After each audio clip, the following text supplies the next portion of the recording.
For this particular segment, we're going to deal with the installation of base cabinetry. And just as we did with our wall cabinets, installation will begin in the corner and work its way out from there. Now, earlier on today, Jay was doing the measurements for all of our base cabinets. Each one needs to be aligned at the 35-inch tall height. Now, one of our concerns, of course, when installing base cabinetry, just as with walls, is how flat our walls may or may not be. Therefore, the most important part of installation is lining up the face frames. Yeah, far too often installers follow the contour of the wall, thus when you get to the end of the run, you're not going to have flush face frames. The key here is installing, like Mark said, the base cabinet first in the corner and working your way out flush face frame with the adjoining cabinets. So we've completed the installation of the square corner roto, and now what we've done is we've attached the base pantry pullout to that cabinet. Some of the benefits of the base pantry pullout include the full extension runners.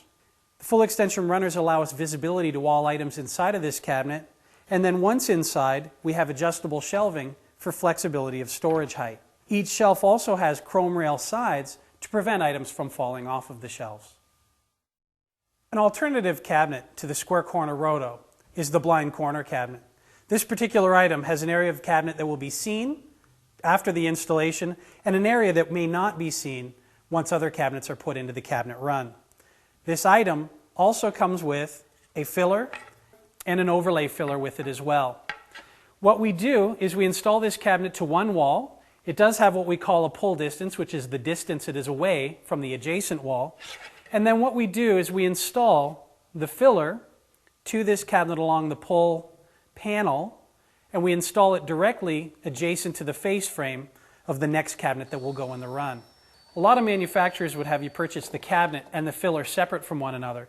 We not only include the filler, but we also include the overlay, which really gives you a nice decorative finish to this item as well. This cabinet, like Mark said, gives you flexibility to do a left or right installation. The benefit there is for the homeowner and designer, depending on the size requirements or restrictions that are in the kitchen. In order to do that, all you do is install as the opposite of what Mark went through, switching the drawer and the door to the opposite side. What Jay needs to do for us next is get the blind corner cabinet installed to the wall itself. One of the first things that he has to do, though, is check the pull distance. The pull distance is the distance from the opposite wall to the side of the cabinet. Once he has that measurement down pat, he can then go ahead and drill the cabinet directly into the wall.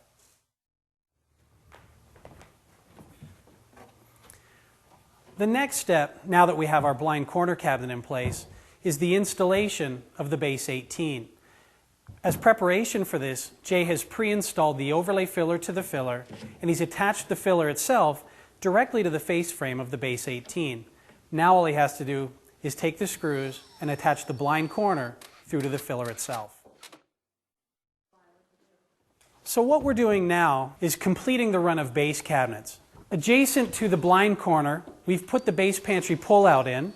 We've been careful to make sure that the edge of the base pantry pullout has been aligned with the edge of the wall cabinet directly above it. This ensures that the sink base that we're now about to put in is perfectly aligned and centered underneath the range hood. Now the reason we're using a sink base here is as in the application of a cooktop. This item allows us to put a cooktop directly on top of it, and of course it would be vented through the range hood itself. This is our next cabinet to install. Now before we install this cabinet with the face frame and face frame installation we've done up to this point, we want to take our level and make sure that the flow of cabinets is still flush with the face frames and flush up and down with the wall.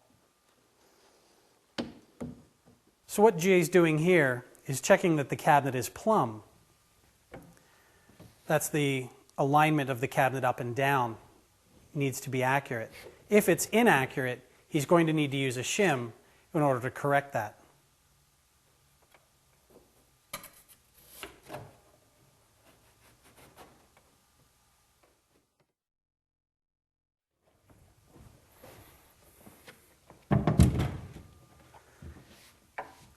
With the sink base now in place, the next step is installing the base pot and pan pullout. This particular item includes a drawer, and down below we have an accessory that has two independently rolling shelves. This top shelf is ideal for placing the pots as well as the lids to those pots. The bottom shelf, also ideal for storage of pots. But again, the independent rolling shelves makes it all that much better. This particular feature is pre-installed. That provides a benefit to the installer, who can save time by not having to do the installation of this component. It also saves money for the consumer as well. The final cabinet in our base run is the base super cabinet. This particular item is very impressive when you open up the doors. You'll notice all the accessories that are located inside. First and foremost, we have a Pullout, which is on a full extension drawer glide. These have plywood shelves and chrome rail sides that prevent items from falling off of them. We also have 3 rollout trays down the center of this cabinet. The rollout trays are manufactured from solid wood dovetail construction, and they have side-mounted progressive glides for additional stability. The last feature of this cabinet are the racks on the backs of the doors. These door racks again have plywood shelving and chrome rail sides, once more to create stability for the items that are being stored on the shelves. And just another thing to note from an installation construction standpoint, the cabinet comes with a solid top to it to allow for the stability of the accessories we hold inside, as well as the doors come with full accessibility of 170-degree hinges. You will need to allow for a 12-inch clearance to be able to open the doors and pull everything out inside.